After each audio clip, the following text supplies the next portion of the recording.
Hey kids, you're listening to the internet's wettest podcast about video games, consoles, and pancakes. The SML Podcast. Prepare for the SML Podcast.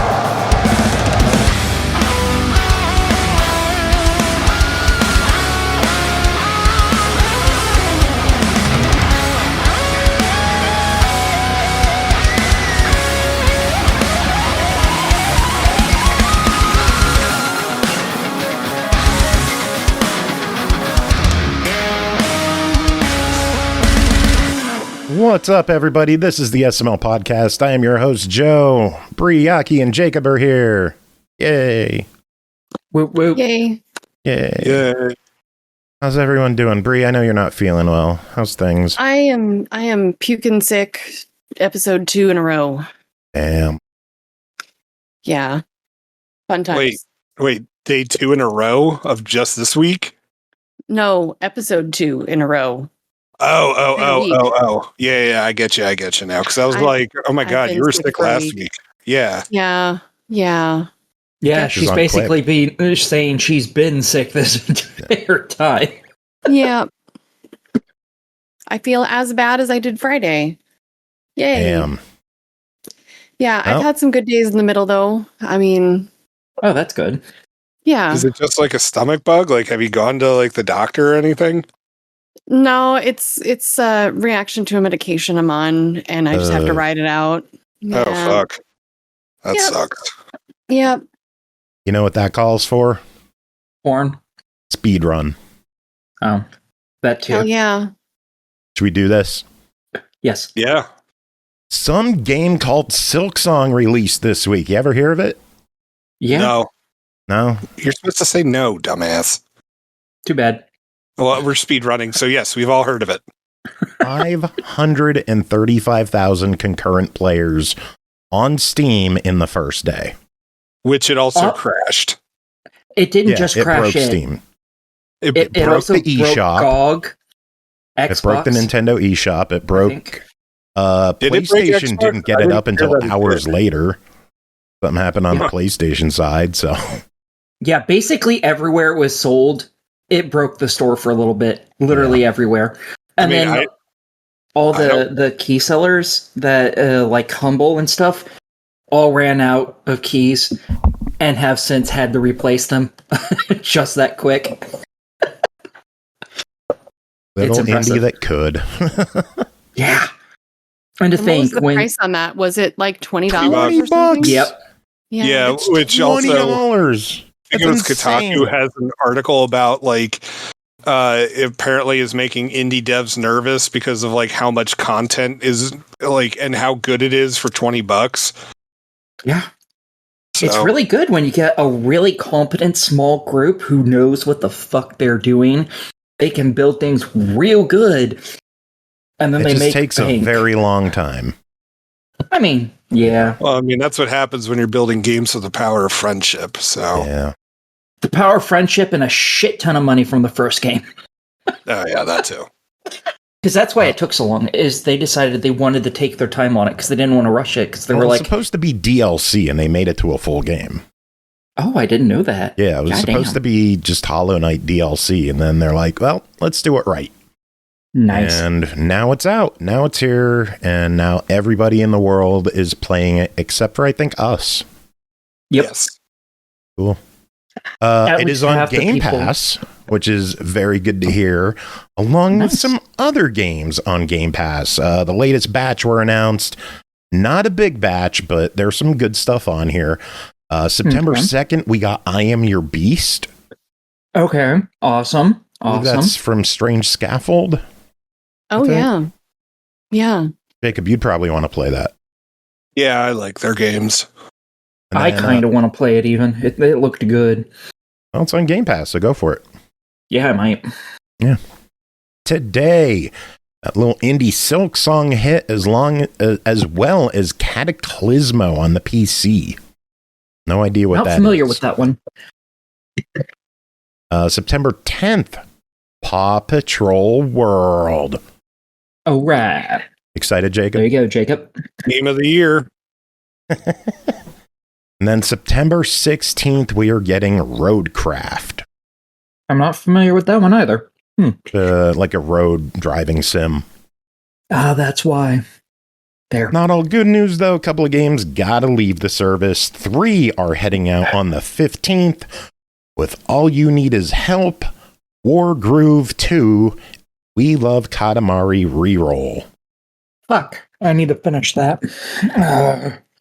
Big news this week is that Perfect Dark was almost saved. Take-Two wanted to step in, purchase the rights, and fund the game, but Microsoft wanted to keep the IP long-term, and they couldn't come to an agreement. The game is now 100% dead. Yep, that's kind of what happens when publishers get too many games. They just sit on the IPs forever. I think this was an issue of the game was in development for how long, and they had nothing to show for it. I think it was a scale-down situation where it's like, we've invested this much money and it's going nowhere. Let's cut our losses and move on. That's fair. PS5 Digital Edition in Europe is getting a downgrade. The storage is going from 1 terabyte back to the original 825 gig hard drive, solid state drive, whatever. This looks to only be for the digital editions in Europe right now.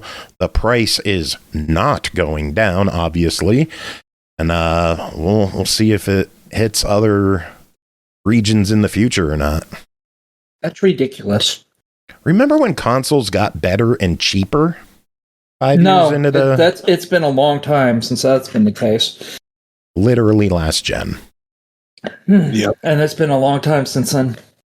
505 Games announced Puzzle Quest Immortal Edition. It's coming September 18th on all platforms.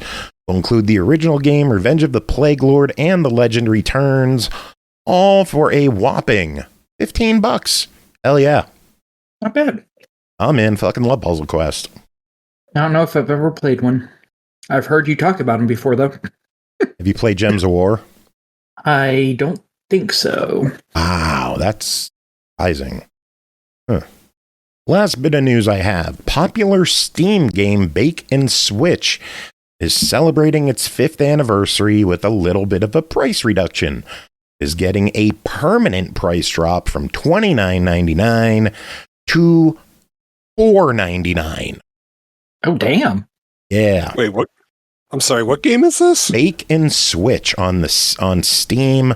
It is also on the Switch, but the price is still $30 as of this time. I believe it's supposed to drop to $5 on the Switch as well, so keep your eyes peeled on that, but it is $5 on Steam right now. Dang. Yeah. Aki, news, what do you got? Nothing. Nothing? Bri, news, anything? Nope. Aki, did Bri have anything? Nope. Jacob, what you got? So, The Grinch Christmas Adventures has been delisted from at least the Xbox Store. I believe it also got delisted from Steam and PlayStation. So what it seems is that Outright is going to be re-releasing the game with the new DLC that's coming out this holiday season, a la Funko Fusion Deluxe Edition, or whatever the hell they call that release. Sure. So it looks like, yeah, I'm not thrilled with it either, because they've made it sound like it was just going to be like a DLC download, and now it looks like they're going for like separate SKU. Yeah, because you can't even, like, as I said, you can't buy it on the Xbox Store anymore. $100 pair of Jordans. And I'm just like, that really stinks to force people to double dip. Like, yeah, that's a bummer. I mean, bullshit. I mean, I thought it was okay. My youngest actually still plays it year round. Really? Oh yeah, yeah. He thinks it's fun.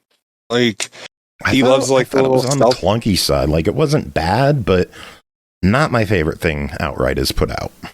Oh no, it definitely isn't. But I don't know. He likes it. So, and he's jazzed about the. Well, now it's a re-release.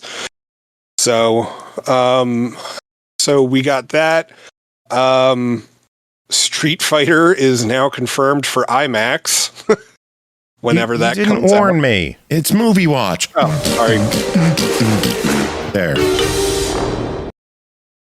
Street Fighter is now confirmed for IMAX whenever it comes out. We also have our first full cast photo of the different fighters, and I'm like, I don't know who these people are playing except for Cody Rhodes.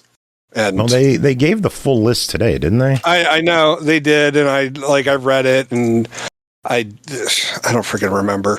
But anyway, like, I remember that Cody Rhodes is playing Guile, and 50 Cent is playing Balrog, which Andrew Koji is Ryu, Noah Centineo is Ken, Kalina Liang is Chun-Li, Cody Rhodes Guile, Orville Peck is Vega, 50 Cent Balrog, Jason Momoa as Blanca, confusing, Vidyut Jamwal as Dalsim, Oliver Richters is Zangief, they should have picked me, Hiroki Goto as E Honda, that's interesting, David Dastmalkian as M. Bison, Roman Reigns as Akuma, Andrew Schultz as Dan. I forgot that Roman Reigns is in this movie. Dan is in this. That's amazing. Eric Andre is Don Savage. Mel Johnson, Cammy. Raina, I don't know. Raina Allingdam as Julie. Alexander Volkanovsky as Joe. That's interesting. There you go. Okay, Don Savage is like a background character. Yay! Eric Andre. Yeah, well, he's Anyu's announcer. Injury, thank you for the sub, 22 months. Hope you are doing well. I hope Bri is also doing well. Yeah, I've only got one more bit of news. What you got? Disney Dreamlight Valley news. The best kind of news. So the expansion the expansion the expansion, which is called Wish Blossom Ranch, got announced for a November 2025 release. The big deal about this is that we now can ride around on horses. In this DLC, we're going to be getting this huge ranch that's set in like a snowy countryside kind of thing, and you get to get your own horse, I guess, decide like what kind of horse it is. Horses from other Disney movies will be available. Maximus from Tangled is coming. And this also is going to be giving us Snow White and Tinkerbell, which are no real surprises. I mean, Snow White's been hinted at for forever, and Tinkerbell only makes sense because, you know, we already have Peter Pan, and we know we can handle the small characters with Buzz and Woody. There's also going to be a goose, which people are trying to figure out whether like we're also going to get goose animal companions, or whether it's a goose from the Aristocrats, like a real deep dive of a character. Aristocats, you mean? Or sorry, not yeah, crats. sorry. Significantly different movie. That is very true. Messed me up on that. But yeah, so it's going to be a much bigger area. They haven't said whether or not like the horses will be able to be in other expansion areas or even in your own valley. We have a showcase coming up on October 15th. Where they're going to go over all the details. And what's really interesting is that it's believed Winnie the Pooh is going to be the bad guy. What? So some people theorize that Winnie the Pooh is going to be the bad guy because apparently in the trailer at one very brief second, you can see a bunch of honeypots on the landscape. I'm evil now. Well, yeah. I'll fuck your world up. Winnie the Pooh's been like hinted at for quite some time, especially now that he's in the public domain. So it makes sense that we're going to get Winnie the Pooh, but I'm kind of surprised that I'm going to be real surprised if like Winnie the Pooh is somehow like not necessarily like the big bad, but like the antagonist for this expansion. But we'll find out October 15th. Either way, I'm jazzed. But yeah, very weird. That's all I got. Any other news? Anyone? Anything? Nope. Re okay yet? I'm gonna go with a no. Damn. I think she came back for a little bit and then disappeared again. Should we jump into reviews? Should we get these started? Yes. Let's go. Sure. All right. First, oh my God, it's 9:10 and we're going into reviews. That's insane. First game to talk about tonight is Daemon X Machina Titanic Scion. Developed by Marvelous, published by XSEED and Marvelous USA.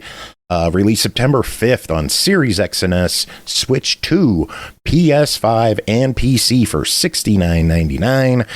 Become the ultimate high-tech warrior in an action-packed new entry in the Daemon X Machina series. Fly into battle in your customized arsenal, unleashing a variety of attacks tailored to your playstyle. Feel the exhilaration of fast-paced combat as you freely explore a deadly and dangerous open world on land or in the air. After taking down your foes, collect their weapons and equipment, and upgrade your skills to expand your options on the battlefield. Aki, what is going on in Titanic Scion? Which I gotta say, big ups to XSEED. First game was a Switch exclusive. Eventually got released on Steam. Second game, multi-plat. Love to see it.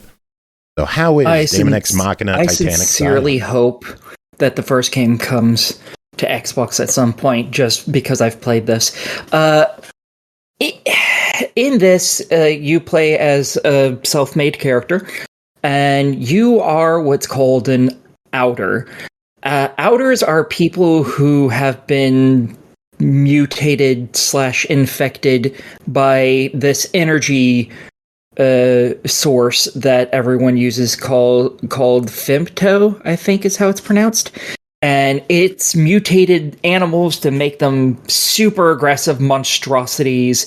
And it also mutated people, turning them into basically the next step of human evolution. And apparently at some point in the past, people got pissed off and started treating outers like slaves, and then they revolted and basically kicked the shit out of everyone because they were clearly superior. And now there's a lot of animosity between them. And you're playing as an outer who has landed down on the planet, because they all live up in a spaceship, in a space colony. That's a utopia, basically. And you're there to get back into your homeland because there's a civil war brewing up there, and you need to go collect your friend who helped you escape. And so you're dealing with all these people who have a lot of misgivings about you, while trying to defend yourself from the horde of beasts that make up across this land, as well as other individuals that are also working for the major company, I guess we'll call it, that is where all the outers live, because they have bases all around the planet to collect resources.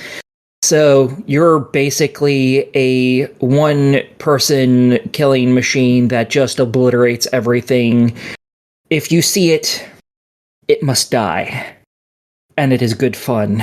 You get a whole bunch of machines that you get to pilot, basically. There's a light, a middleweight, and a heavyweight option for the suits. And you're basically, throughout the game, after you defeat enemies, sometimes you can find new parts on them.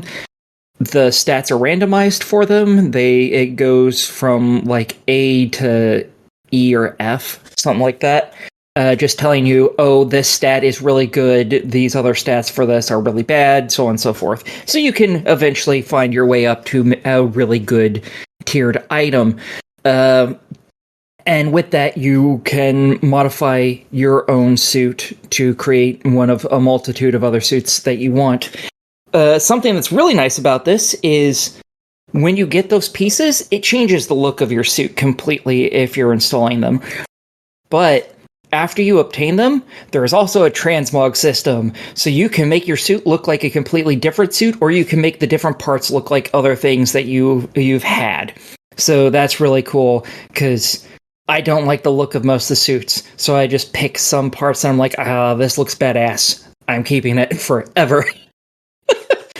You also have a shit ton of different weapons, and they fall within a multitude of different types of weaponry.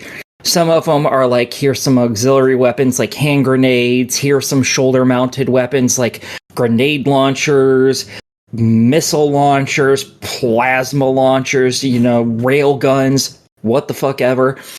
You also have a handful of different types of bladed weapons, from laser swords, standard swords, tachis, knives, so on and so forth, as well as a multitude of different guns that range from the general stuff you have bit in physical and laser variants.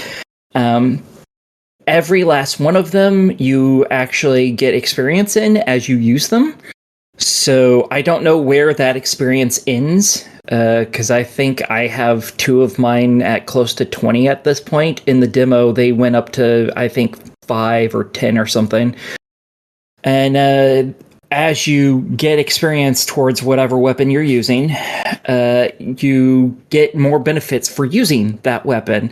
For instance, the weapons I almost exclusively use is I use a laser sword, which is a one-handed blade weapon, and a tachi, because they have different combos that they can do. And for the tachi, I know it's at like level 18 or 19, I think, and I get a whole bunch of extra damage when I'm doing a first thrust, which means the first attack I can be further away, still boost in and hit them, as well as doing more damage. It also does more flinch, and after you hit an enemy enough times and cause enough flinch, they get stunned, basically. It's the stun meter. And it also does a certain amount more extra damage, I believe. So benefits of just sticking with some weapon types are pretty profound. I would suggest playing with all of them. Figure out what you like. I like getting up close and personal and chop sueying everything, because swords are pretty fucking badass. They also inflict a ton of flinch, so enemies get stunned a lot. But then there's also like laser shotguns, which are really fun. So yeah, but everything has its own weight, and based on what certain parts of your suit are, whether they're light, heavy, or middleweight, the weight actually impacts you. If you're too heavy for like a lightweight suit, it's not going to say, oh, you can't have this stuff. No, you can still have it, but now you use up more energy when you're flying, when you're running.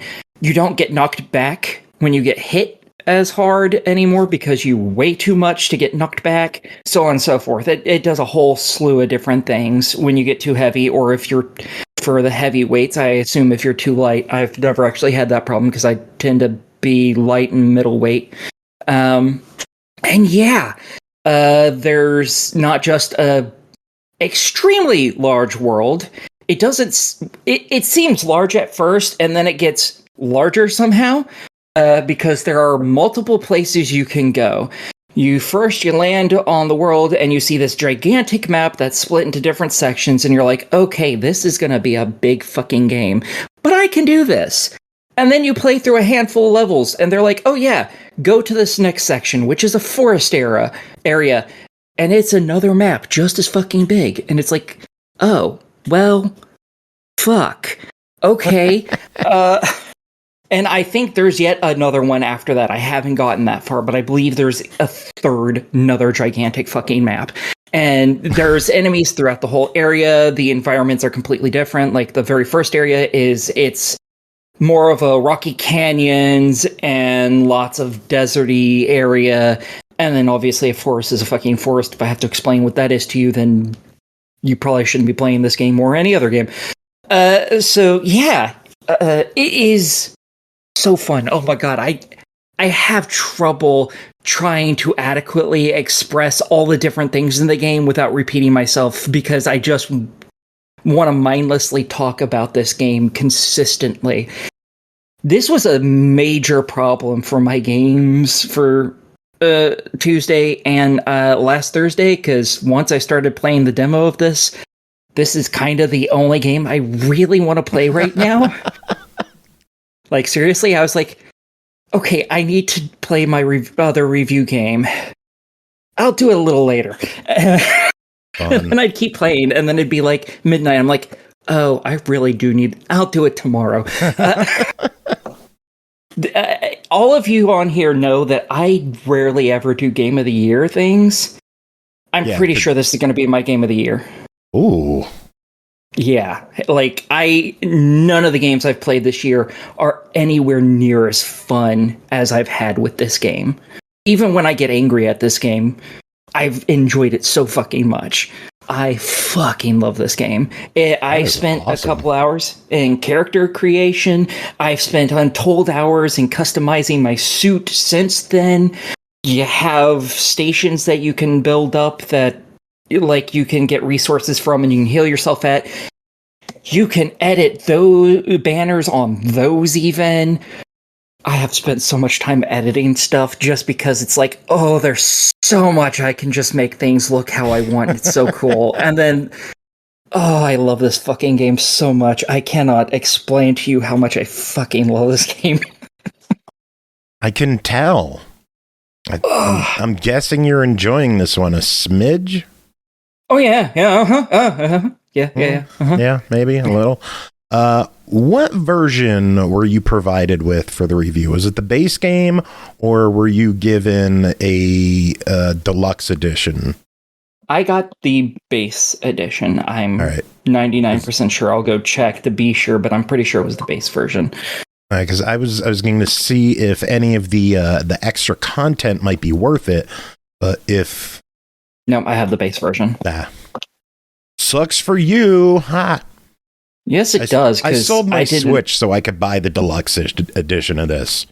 Like Jacob, what's in the deluxe edition, so I know how much I need Jacob to kick you in the nuts next time he sees you. Digital deluxe edition contents at launch. The base game, a special weapon effects set, and an arsenal skin set. And then later, there will also be a Sovereign Axiom outfit set, a Reclaimer's outfit set, and the Into the Abyss expansion pack. Oh, I am so jealous. Because those are going to look pretty. Lots of that is just cosmetics, thankfully. Yeah. So, but I am sure that expansion, oh my god, I didn't know this game was getting an expansion. Oh, I need that. Yep. Oh, I need that so bad. Yeah, go buy that. Go buy that edition because you're going to like this. About to touch yourself. I know, like I've never heard her this excited about a game that didn't involve porn. I'm a little afraid. I'm not going to lie. I think the last time I talked this positively about the game was SD Gundam Battle Alliance, and that was 4 years ago, 5 years ago, something like that. I don't get as excited as I am for this about most games. So anyway. Basically. Yeah, pretty much. Yeah. All right. Daemon X Machina Titanic Scion clocks in at $69.99. The deluxe edition is $89.99. A super digital deluxe edition, which includes an art book and soundtrack, is $99.99. What are your thoughts on everything? Go spend $100. Go spend $100. It's worth it. This is an amazing game. I spent $90. I wasn't. Like, I didn't care about the art book and soundtrack. I don't care about a savvy consumer. Yeah. I don't care about the soundtrack very much, but everyone here knows me. I don't really listen to the music in games too often. But I am sure that art book is going to have so many beautiful pictures in it because this game is so fucking gorgeous. Oh, I kind of want that too. On Steam, I can understand going that route because usually you get like MP3s of the soundtrack and maybe like a PDF or something of all the art. On Xbox, like, you gotta load up an app for that shit, and I just don't care enough. Oh, I didn't know that. I figured it just like, opened go to your app section, like you're available, like you're ready to install apps, and based on games that you've gotten through the show, you might have some soundtracks and art books waiting in there to install and look at. Oh shit! Yeah, I dropped the $90, and it sounds like it was worth it. 100%. Jacob's old roommate John actually is buying my Switch. Nice. Yeah. So I'm trying so hard not to start playing this while we're talking. I am trying so hard. You have no idea how difficult this is. You're right. I have a fucked up arm and haven't played games in like 4 months. I don't know what it's like to want to play stuff. I keep telling you, play some Disney Dreamlight Valley. No, I'm good. I tried it. It didn't click with me. I don't know. Well, now you got a perfect chance to give it a go. I could replay Earthbound on Super Nintendo, and that's one-handed. All right, then do that, you bitch. Yeah, I will. You can My play Switch with is right yourself. there. I'll just fucking play it now. Two-fingered, probably. Next game to talk about, The Knightling, developed by Twirlbound, published by Saber Interactive, released August 28th, Series X and S, PS5, and PC for $29.99. Sir Lionstone, the most powerful knight and protector of the great city of Klesia, hasn't returned from his latest quest. Sir Lionstone's trust is Knightling. It's up to you and the legendary shield he left behind to become the hero the people need and find Lionstone before lurking threats endanger the realm. Explore the many regions and secrets of the lands of Klesia, fend off bandits and monsters, and uncover the truth of the shield's unparalleled power and the realm's illustrious past. Jacob, what is the Knightling? So the Knightling is this action adventure, also a little bit of a platformer, like an exploratory platform. Open world would actually even be a better description for it. And my kids actually were like, oh, this kind of looks like Breath of the Wild. They were playing that on the Switch. And they noted some similarities to it. So in case you need an idea for gameplay. But you play as this Knightling who is like a apprentice to a knight. And mostly all you do is just carry around his stuff. But, you're gaining experience by helping him out during stuff and carrying his crap.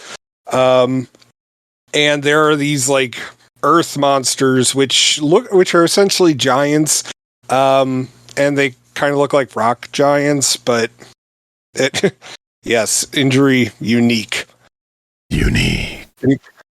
And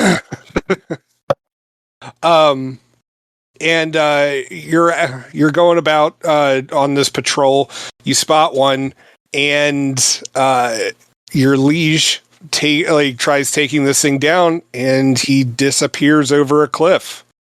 And you don't know what's happened to him, and so you have to go back to town with his. All you have is his glove and the sword, and the shield that he used to protect you at the last second. And you have to go off, and essentially, it's now your responsibility to be this kingdom's savior. At first, not so much, because people are like, yeah, you're a little puny guy, whatever. But as you go through the land and start helping people, whether it's through quests or just taking down monsters, there's also a lot of exploring that needs to get done in this game, because you earn this experience point kind of stuff. I forget what the heck they call it. It's like Knight's Praise or something like that, because the first time you get it is like the knight praising you, and you're like, I have this experience points now. And what you could do with that is use that to upgrade your abilities, which some of them are shield related, some of them are like power related. But you learn how to defend yourself and also do offense with this shield. So if you want to imagine yourself as medieval Captain America, you can do that with this game.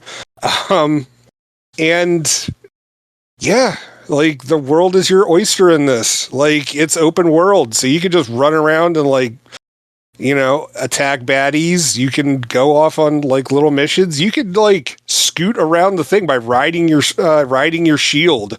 Or you can even do gliding stuff later on in the game. And yeah, it's a lot of fun. My kids are looking to get into this next. It is kid friendly. I haven't noticed like any like real overt violence, and the language seems fine. Yeah, it's rated E10 for fantasy violence and an alcohol reference. So Okay, I don't think I've run into the alcohol reference, but it's probably just like tavern, like a beer, or something like that. There is customization options that you can that if you get farthings for, you can use those, but I haven't really found a use for them other than achievements. So I think they're going to be optional, but this is a game I'm going to be keeping on my Xbox. Like, I'm having a lot of fun with it. My only real my only real like negative complaint about this game is that the camera can be janky as hell. And it can make some in a 3D game. What? It really makes some of the platforming areas, like where you're trying to like get up, like scale these cliffs to like get some of the some more of the night's praise, because of course that's hidden on the rooftops and valleys all over the place and behind waterfalls, that kind of stuff. It can make some of the puzzles which are jumping based, like it can make them absolute hell. Other than that, like I'm loving it. Like, this is a lot of fun. Very cool. I want this one. Yeah. Everything I've seen, I really want to pick this one up. It clocks in at $30 if you pick it up in the next couple of days. You could get it at least on Xbox for $23.99. They also have a deluxe edition with some bonus skin stuff for a few more dollars, but $30 on this one. What is your official verdict? Absolutely. This is a lot of fun. If you're itching for some Zelda-like action on the Xbox, this is a good game to check out. Sweet. All right, next up, Bad Cheese, developed by Simon Lukasik, published by Feardemic, released September 1st. Xbox One, Series X and S, Switch, PS4, PS5, and PC for $12.99. Bad Cheese is a psychological horror inspired by the eerie charm of a 1920s animation. Step into the tiny paws of a mouse spending the weekend at home with a dysfunctional dad while mom's away. Be on your best behavior and keep daddy happy. That sounds weird. Bri covered this one. Aki, you have her notes, correct? Yep. Talk to us. What is Bad Cheese? Okay. Sorry in advance to everyone, especially Bri, since I'm the one doing this, but as the description says, this is a horror game based on 1920s animations like Steamboat Willie, who appears later in the game because it's in the public domain now, which is really awesome. I was not expecting to read that. The title screen is a treat if you like old cartoons like Bri does. There is film grain, which you can turn off, thankfully. The music has the hiss and pop of an old record, and the titling with the dev and publisher looks perfectly out of an old cartoon title card. So this gives you a lot of nostalgia. Woohoo! The game stars little Kemek, a rather chunky mouse who needs to be on his best behavior. We start out trying to find... Yeah. He's fat! Fair. We start out trying to find our Mumsy, who is a cow? I think Dad is a dog? What the fuck? I feel like I'm having a stroke reading this. Okay. Very good. The characters are made to be quite animated and grotesque. It reminds her of some early Ren and Stimpy close-ups from in 1920 style. The game is first person, if you can imagine this perspective of a toddler with their hands out grabbing at the world. That's what we get cartoon style. All right. Every time you get a new quest, a little cuckoo bird comes out of a little clock. The atmosphere is eerie and dark. You're in a big house and you need to find your way around and work on your objectives. It starts off simple and you got to tidy up all the shoes and clean the kitchen, do little tasks like that, and then gets a lot harder. It's clear that you're doing it because you feel Daddy's wrath. And that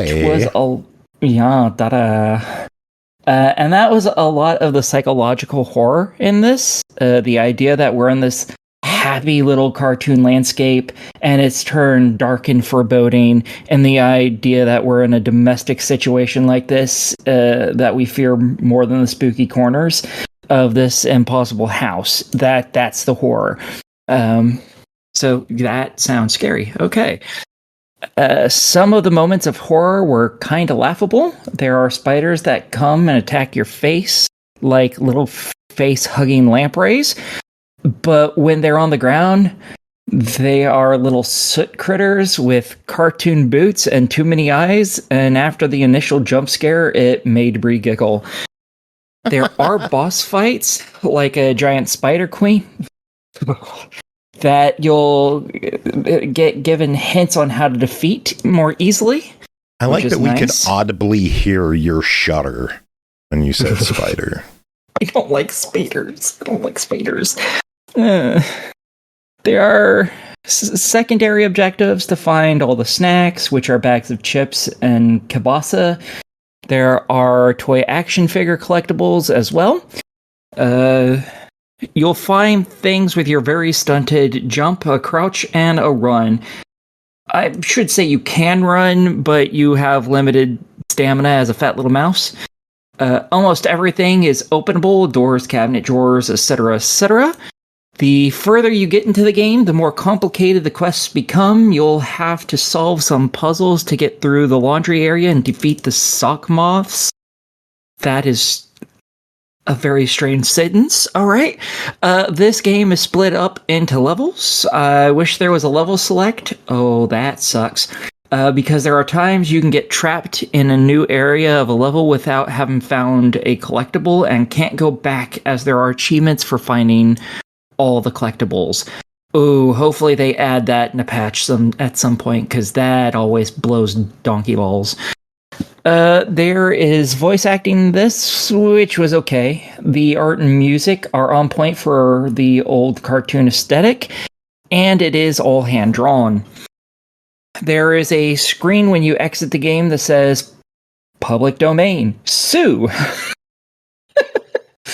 And it looks like the end screen of an old Looney Tunes cartoon. Damn, they're really going at it. I like that.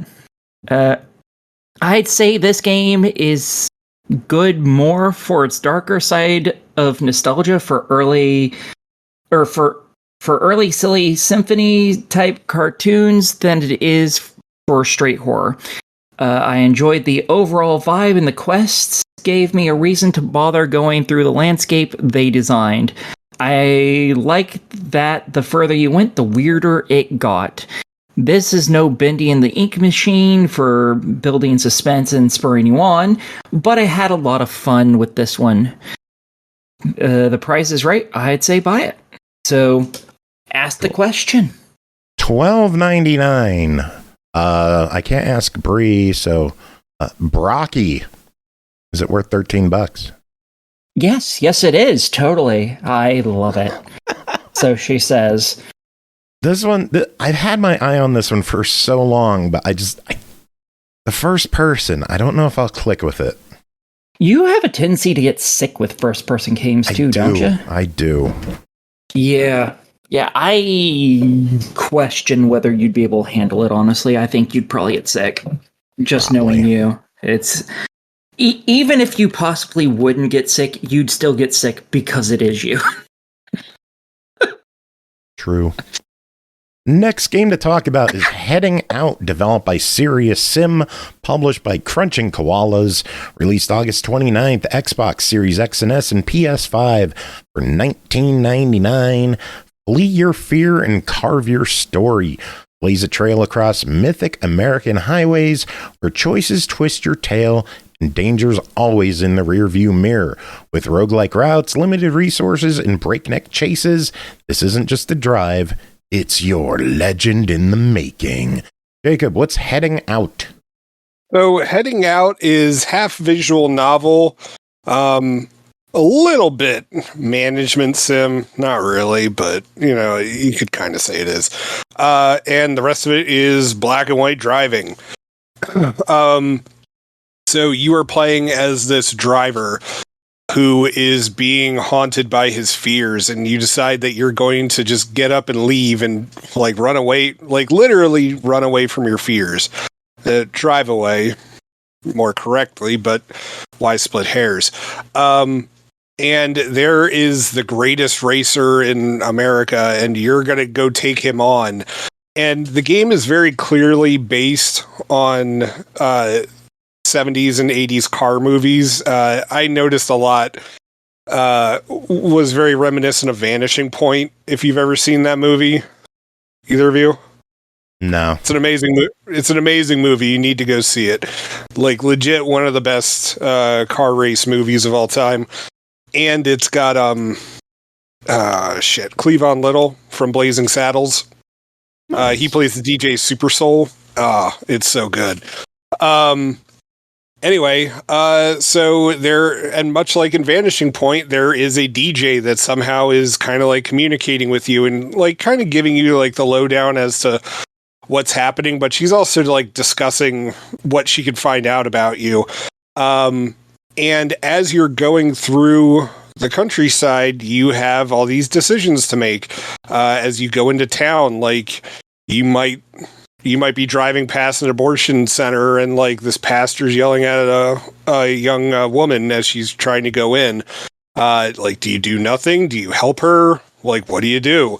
And all of these decisions. Right? No, you just end up yelling at him and he backs down. Yeah, I know. But anywho, but all of these decisions actually do matter. And one of the interesting things that I didn't really play that much with was that there in the settings, there's actually also hidden like effects that you can decide whether or not you want them to actually affect your story or not. Like even further, like you won't be able to determine yourself how exactly this is going to mess with everything. And so, yeah, you're going to be running into a lot of that stuff, but it's all broken up by these different car races. Sometimes it's a car chase. Either way, you're on the run from everybody. And the game takes a very monochromatic, black and white, like world, which art style, it looks very nice. It looks very beautiful. The only color is like police sirens or like road signs. And it really takes a lot of getting used to it because it's real easy to miss the road signs, and like you'll just end up causing a collision because you didn't notice that like a certain road was closed because you could barely see any of the signs, and it can make it difficult. And what makes that even worse is that this is a roguelite. And so you can die. You can, like, your story can end. Now, generally the game will let you like replay it if you want to, but you could die and like your fear just catches up with you and that's it, buddy.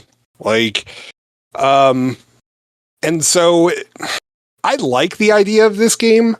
I really do, but it feels like the racing it becomes unnecessarily hard, even on the easy mode, because of how much of the scenery just like it all just blends in. And so it's real hard to see like, you know, if only part of a sign is colored in, or it's only like the police sirens that are like far in the background. Like it gets real difficult to see where you need to be going in this game. Other than that, I mean, like the car handles fine. It's one of those things where the style kind of won out over substance on this. Gotcha. In terms of life. The story's interesting. Like, I really enjoyed it. But I wish they could do something about the look of the game. I don't know how the hell you do it without overhauling quite a bit of it, but like we need more color. All right. $20. What do you think? Yeah. I'd be all right with paying $20 for this game. I liked it. Jazzy. Sounds good. Next up, The Nameless City, developed by Paradnight Studio, published by Sometimes You. Released September 2nd, Xbox One, Series X and S, Xbox PC, Switch, PS4, PS5, $9.99 each. Narrative-driven first-person horror adventure inspired by Lovecraft's short novel, The Nameless City. Oh, that's a shock. Where'd that name come from? Explore the ruins of a city that some say they are older than humanity itself.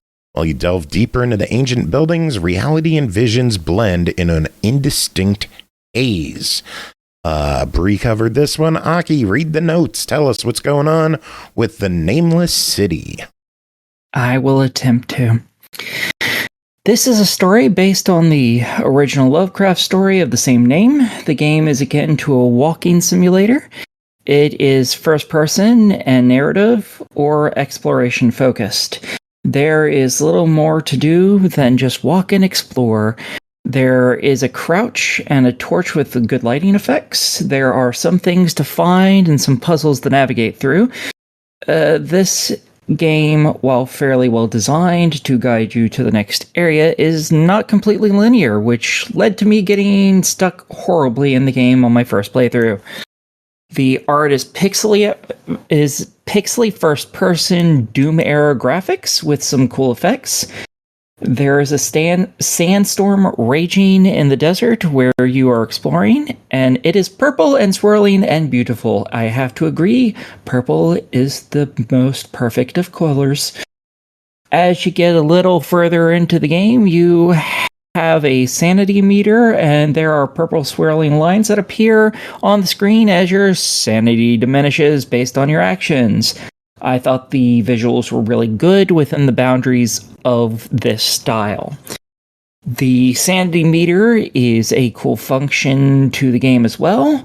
When you do things like use found glyphs, your meter wanes. Eventually, if you run out of sanity, you'll black out and end up back at camp, where you kind of have to start all over in the main area with your exploration. The city doesn't like to be explored at night, and your sanity will decline once the sun goes down too. Yay, I loved time mechanics. There is some voice acting, which was done well for a title at this price point. The rest of the narration is done in text. There was care taken in preserving the tone of Lovecraft's original material, and even include some direct quotes like, that is not dead which can eternal lie, and with strange aeons even death may die. The audio was also well done in terms of wind and atmospheric tone. There is suspenseful music that builds when you get close to something important. I recommend headphones, and so does the game. They did a great job with the vibe of this game. If you like Lovecraft stories, I'd give this a look. While the graphics aren't realistic and the stylized pixels are a delight, especially the strange visions you'll get when your sanity is expended, or when you find a new glyph or something. The use of purple and other unusual colors for lighting, the way they go through the strange landscape, is wonderful. There were some pitfalls to the game. I mentioned getting stuck.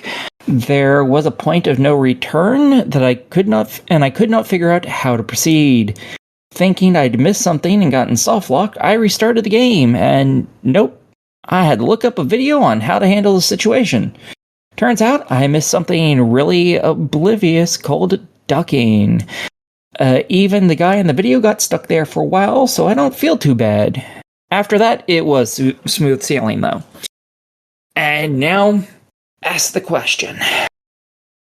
The game is $10 per platform. What do you think of this one? I'm giving this a try it. There were a lot of things done really well, but that stuck point really soured my experience. The vibe was excellent, the use of sanity meter was an excellent mechanic, the exploration was solid even though it was fairly linear. So, it's a try. Sounds good. Let's move on. Next up, Arcade Archives 2 Scrambled Egg. Developed and published by HAMSTER. Released August 28th. Series X and S. Switch to PS5 for $9.99. Scrambled Egg is an action game released by Technos Japan in 1983. Kick the eggs to crack them open and hatch chicks. Then launch all the new chicks into the sky. Red chicks and chickens will help you take down enemies. Be sure to take good care of them. Jacob, what is Scrambled Egg? So Scrambled Egg is one of those weird arcade titles that only really could have come out of like the 70s and 80s when it was just, we're going to throw these random things together, kind of like Burger Time or now Scrambled Egg. And you play as this, whatever the heck your little character is. But what you have to do is that you have to get these eggs hatched, and how you do that is that you kick them, which doesn't seem like a good way to treat eggs, but okay. So you have to kick them once, and then if you kick them again, it makes the chick come out and then fly away. And meanwhile, you have these enemies that are floating around not floating, they're walking, walking around the board, kind of like the Pac-Man ghosts. Mm-hmm. And they're walking around the board and they are either chasing you or they are resealing the eggs so the chicks can't escape. And so you have to avoid them and, go around and keep hatching as many eggs as you can. It's honestly kind of addictive. It was better than I was expecting. It's one of those basic but very challenging games. And I could see this thing eating up a ton of quarters. Even though, I don't know how, it just feels real weird playing like an arcade game.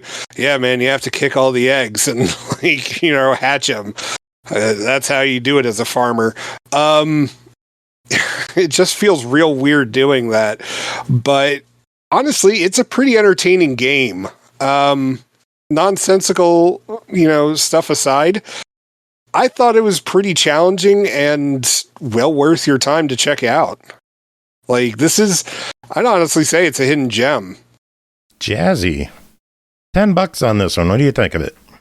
Yeah, I'd be cool with spending $10 on this. I like it. Such a weird one to put in this collection. I'm glad it came. It's a weird game, period, dot. I hope this is a sign that we're getting all the Arcade Archive releases from now on. That'd be great. I really hope so, because I'm a big fan of pretty much everything that they've released. Indeed. And it's one of those things where it's just even the games that I'm not really that big of a fan of, I still recognize the importance that we're breathing life back into these kind of titles. And so I honestly really like the mission of this series. Very good. Next game, Dragon Snack, developed and published by AFIL Games, released September 3rd, Xbox One, Series X and S, Xbox PC, PS4, and PS5 for $4.99 each. Get ready for a puzzle filled with fire, coins, and clever decisions. In Dragon Snack, you don't control the dragon, you prepare the path. Rotate and place hexagonal tiles to build a perfect trail that leads the creature to its golden nest. But watch out, traps are scattered along the way and only powerful fire gems can destroy them. Let coins, plan your route carefully, and when everything is set, unleash the dragon to see if your strategy works. Aki, Jacob, both of you covered this. Jacob, I know you unleash your dragon nightly, so we'll let Aki start off on this one. What is Dragon Snack? Usually people tell you, they're like, oh, you just told everything. But legitimately... I did, yeah. Yeah, there's literally nothing else to this, folks. You rotate tiles, and you move tiles. You create a path, you try to collect all the coins, and in between blocks of wood, you try to collect fire gems. And you make sure the little dragon or dragons in later levels can get their way home. That's all there is to this, folks. It is a very simple game, very simple premise. This is similar to what, is it Bee Flowers? Was that the... Yes. Yeah. Something like that. And the fairy one before that. And the pirate ship one, and... the other rest of their catalog, I think. Yeah. Yeah. I think I there's like been one these with ones. bears. I think these are, I'll take these over Sokoban. I'll say that. Oh God, yeah, all day, every day. Yeah. Like I like both of them. I think they're both fun. I don't You mind, would. but they're You could go very fuck yourself. you know what, I do Aki, you're regularly. the kid who likes playing with parachutes in gym class. What's that? You don't know what a parachute is? I know what it is when you're jumping out of an airplane, but inside of a gym class, no, not a clue. Oh, they would. You know, you have to like raise it above your heads and then like run underneath and all that kind of stuff. Oh, It was that thing. Okay, I Yeah, did that that once or was- twice. Yeah, that was like the lamest shit ever. Yeah. So I don't know. When I was doing that, it was like early elementary school, and it was fun because yeah, you I would mean think anything was fun at that age, realistically speaking. I like playing Fruit Basket and picking something like kiwi so no one knew what the fuck you were picking. And you never got called. what? You never played Fruit Basket in gym? Never heard of it. Oh, Bunch yeah, I've of never people heard are in of the it. middle. Everyone picks a fruit, and if they call your fruit, you have to run across and not get tagged. So that's why you're so fat. A little I had Joe. to. That was so perfect. Little Joe's there, just like cheeseburger for the last time, Fruits. Joe. Cheeseburgers are not fruit. That's what you think. Tell me more about Dragon Snack, if you can. That was literally it. That's all there was to the game. All right, $5. Yeah, What do you think? Yeah, It's fine. I- I'm for it. yeah, it's cool for $5. Like, is it going to set your world on fire? No, but is it entertaining? Yeah, absolutely. Like, There is you'll only get your one achievements. drawback. you get your achievements and you get your $5 worth of entertainment out of it. Like, There's only one drawback to this. Realistically, is like it's music. no, I don't listen to the music, so I don't have to suffer through that. It is that in lots of these games, there's multiple different types of things that you have to go through. So, like in one of these, you had like an ice cream or something, and you had to chill them so they could go through fire, or heat them up so they could go through an icy area. This one has logs and a fire gem, and that's it. There's nothing extra, so it's a little more simplistic than some of the other ones have been, which kind of makes me sad. I would have liked them to have some other types of problems that you had to get through by using other types of gem or something. Would have been kind of cool. There wasn't enough plot in this tile rotating puzzle tile game that AFIL released yet again. Yeah. Less than usual, which is painful. I made the YouTube image. You guys want to look at the God. stream? I'm going to call the episode Silksong Crash Start episode. That's perfect. That's pretty good. And you're on there, Jacob. Really? Yes. Okay, I see my head. I had to actually like. Oh God! Wait a second. What? Okay. Yeah, no, I thought I had seen my head in like a smaller image, and then like I backed up even further, and it was like, oh my God, there's my head, and there's on the Joe's other head side, too. yeah. Yeah, I see that. Oh God. All right, final pack to talk about tonight. We are going to discuss a 4-pack of games from our friends at Xitilon. They also hooked us up with a code for each of the packs to give away. And at the end of the music later on, we're going to pick a winner, and you're going to get like 40 games or something out of this. There's It's what, more like, than 10. There's 2 games per pack, each with 3 stacks. I Matter think. of fact, I think one of them has more than that even. I think I Love has all 3 Yeah, It does. with all 3 stacks. So let's dive into I'm these sorry. with I Love Season 3, developed by Lovixsama, published by Xitilon, released September 9th, so it'll be out next week on Xbox One, Series X and S, and Xbox PC for $5 each. New season of a game about love. Swap blocks to help hearts have a date, but avoid the black heart, spikes, and other obstacles. Optional challenge, make the hearts meet specifically in a romantic zone. Special part of some of the levels. I know the last one of these was pretty tough for everyone on the show. Was this one any easier? No. No. After we did our review of the last one, they did mention, oh no, we didn't realize it was this hard. The problem is they had already basically finished. Yeah. So yeah, no, this is also this did not get any easier. Well, what is it? Explain it. You move tiles around, and the hearts are drawn to each other like magnets, and you have to avoid them slamming into spikes and the like, and get them to where they meet up. The end. It's a very simplistic game. Sounding anyways. It is very difficult when you actually have to play it. Yeah, it sounds simple enough, and then you like start playing it and you're like, oh fuck no, what did I do? Yeah, basically that is the crux of this entire game. Oh fuck, what did I do? It's a very, very hard series. This is one of those things where I'm just gonna have to look up like somebody's like YouTube.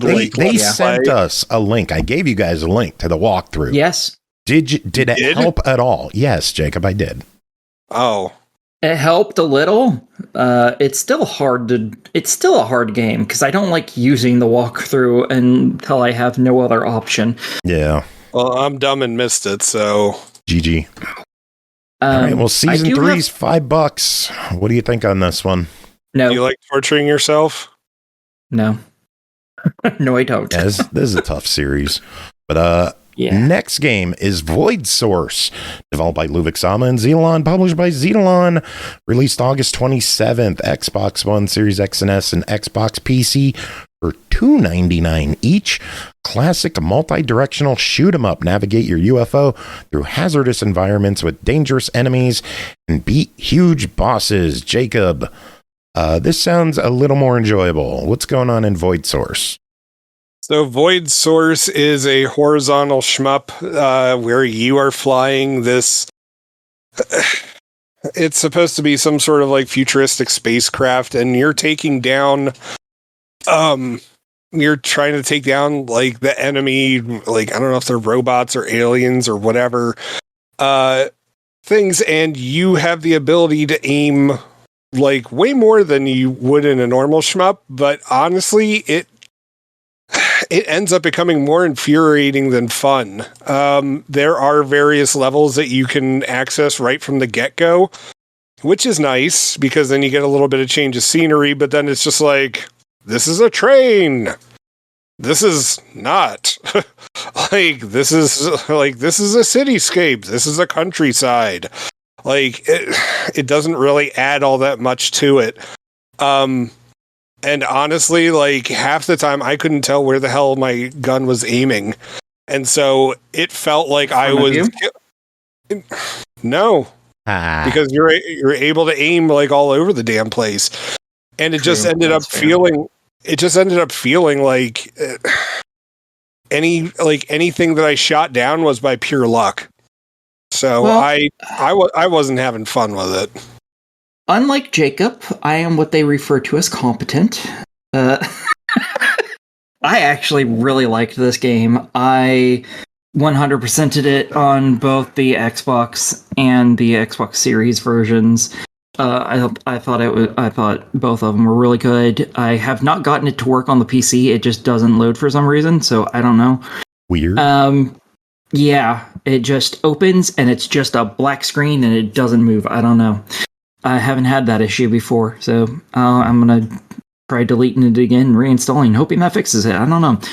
But yeah, you go around. You have a whole bunch of upgrades that you can buy for the ship that are just different shooting mechanics, and you can activate and deactivate them so that you're like, oh, I bought this one, I end up not liking it, I don't want it to appear in the level, I don't want to get this weapon because it sucks ass. You can just turn it off, and that's fantastic. I fucking love that. The amount of points you get are based on what your score is at the end of the level. The more times you hit things in quick succession, the higher the multiplier is for your points, so you get a shit ton more. And there is... you can beat this in under an hour. 100% it. And that requires you to beat all the levels and buy all the items in it, and you can still do it in under an hour. So, I like it. I think it was fun. It's a nifty little game. $3 on this one. What do you two think? Jacob, you go first. I'd pass on it, but I mean, Aki apparently had a lot of luck with Even it. Even at $3, you don't think that's like a fuck it, why not at that price? Honestly, like it really didn't. Like, Bummer. I was hoping to like it because I like shmups, but this one I didn't like the controls, and I didn't like how I couldn't figure out what the hell I was actually doing. Smarted by a game. Aki, your thoughts? Oh, fuck off. My thoughts are that Jacob got outsmarted by a game. I'm totally for it. I thought this was a great game. This was really fun for me. So I'm totally for it. Buy it? Yeah. Cool. Next up, Shaman's Mask of the Rune Magic, developed by myHazards, published by Xitilon, released August 24th, Xbox One, Series X and S, Xbox PC, $3 each. Shaman's Mask is a non-linear platformer action game about a shaman and his mask. What? Whoa. Features a minimalistic melee combat system with evasion mechanics, different spells and runes to choose from, enemies and bosses with different abilities, and attacking styles. What's going on in this one? Well, in this... Easy 1K. Yes, and I hope it never gets an update. So in this, you play as a guy who wakes up, and some of your runes are missing. Someone's stolen them, so you go out to go collect them. You move for the first time, you get an achievement. You attack for the first time, you get an achievement. You dodge for the first time, you get an achievement. You jump for the first time, you get an achievement. I got an achievement. 5 of the achievements, I think, out of 11 in this game. You go through 2 screens of fighting some enemies. Mostly it's people with axes that attack you. You jump away, you hit them 3 times, they die occasionally. There's a larger knight with a flail, and he's a douche, and it takes like 9 or 12 hits, something like that, to kill him. And then there's archers, who are the biggest douches of all time, and they shoot you from afar, and you can hit their arrow out of the air, and that gives you achievement. And then you walk up and you kill the shit out of them because they're annoying little bastards. And then you continue, and then you get a choice of which rune do you want to keep, the fire rune or the electric rune. And that, you make a choice, whichever one you choose, you get an achievement. You choose the other one later, you get an achievement as well. Then you get 2 special magic abilities. Either it's a thunder or a lightning bolt or a fire bolt. And then you're calling down lightning from the sky to strike a bitch, or you're setting the ground on fire that people have to walk through. Using each of those 4 abilities gets you the last 4 achievements. And then you can quit immediately after using those abilities once, realistically, if you want. But if you continue, you get to make a choice of one of 2 places to go. Each place is different. You go to an old manor, and it has a lot of birds that come down and attack you, as well as what's supposed to be a vampire as the boss of that area. And that fight's bullshit. Or you can go into the dark forest, and then you have a fuck ton of archers that run away until the end of the screen and shoot you as you're coming towards them. So they're a bunch of cunts. And then at the end of that, you fight a ranger. And that boss fight is bullshit. So I hope this game never gets an update, because it'll probably require us to beat those bosses, and that ain't fucking happening. And yeah, that's the game. I'm sure I got further in it than Jacob did. Yeah, you did. You did. Yeah, I assume after you got the achievements for using the spells, you immediately quit and started a new game to get the other 2 spells, didn't you? Maybe. I mean, Yeah. I did fuck around with them to like see like how they did and like which one I preferred. Like I didn't think that the lightning one was particularly effective. It's shit. It really is. Like the fire one all the way, because it's just like this, like the lightning thing just hits one specific spot. Meanwhile, like the fire, you just need to back up, and then just like you set the ground in front of you ablaze, and it heavily damages most people. Yeah, it'll kill all the axe wielding guys. Once they walk through it, they won't get to the end. It'll just kill them outright. And it'll last for 4 of them to go through it, typically, as long as there's 4 of them in a row walking towards you, which is very nice. The fire spells all take more mana, which slowly fills up, whereas the lightning takes up less, but it's also weaker garbage magic that shouldn't exist. I was going to say, it's complete garbage, and, like, just take it for the achievements. Yeah, it tickles enemies, and they're not impressed. So, yeah, and the boss fights are just bullshit, so if anyone beats those, then hats off to you, I guess, because I'm never going to be able to beat them. Cool. $3 on this one. I'm okay with that. It's fine. All right. As long as it doesn't get an update, I'm good. If it gets an update that requires you to beat those bosses, fuck It's you. Xitilon. You know we're going to get, like, 4 more updates to this thing. It depends on the game, really. I'm hoping this one doesn't. Those boss fights are I hope it does. Unreasonably difficult. I hope it does just to piss you off. It probably will. Last game of the pack, Journey of Johann, Snowy Mountain, developed by Apapappa Games, published by Xitilon, released August 21st. All the Xbox platforms for $5 each. Journey of Johann is an action-adventure platformer with puzzle elements. Make your way through levels and a boss with different challenges and obstacles. Collect goblets, secrets, and beat time trials. Use your weapons as tools, such as climbing, blocking hits, and defeating enemies. This game was designed with speedrunning in mind. Jacob, Aki, did either of you speedrun this? No, fuck that.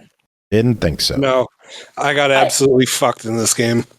This absolutely fucks everybody as far as I'm concerned. In this, you play as Johann, I assume, and you pick up weapons and you attack skeletons that come at you, or they will steal your weapon from you and kill the shit out of you because they're little bastards. You can throw that weapon to kill other enemies, as well as to throw it into walls, and you can use it to jump onto to get up higher. You can also pick it up while you're still standing on it and fall to your death, or you can quickly double jump and hopefully get somewhere else before you fall to your death. You're going to fall to your death a lot. Yes, you are. You're going to do it fucking constantly. Not that pissed me off or anything, but it's going to happen a lot. There's 2 treasures that you have to find in the level, as well as another item.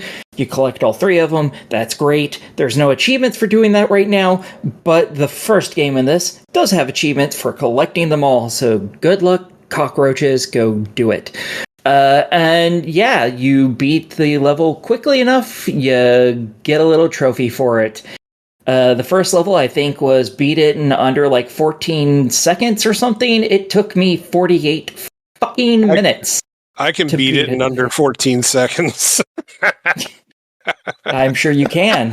One pump Trump.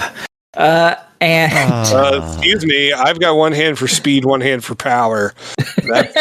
That's the speed hand. Disgusting. So yeah, it took me 48 minutes to fucking finish the first level with all 3 of the treasures, because I kept dying that regularly. So yeah, no, after I beat that level, I said, fuck this game, I'm done, and I quit playing. So Jacob, do you have any further thoughts on this fucking monstrosity? No, I don't, because I got in the same boat too. It was just like, after a point, it just becomes like a fuck it. No. Yeah, I liked half of the games in this bundle, and this is the second of the 4 that I did not like in this bundle. This game just served to really piss me off. I gotta say, the visuals in this one don't click with me. It's just a bit too messy. There's not a lot to it.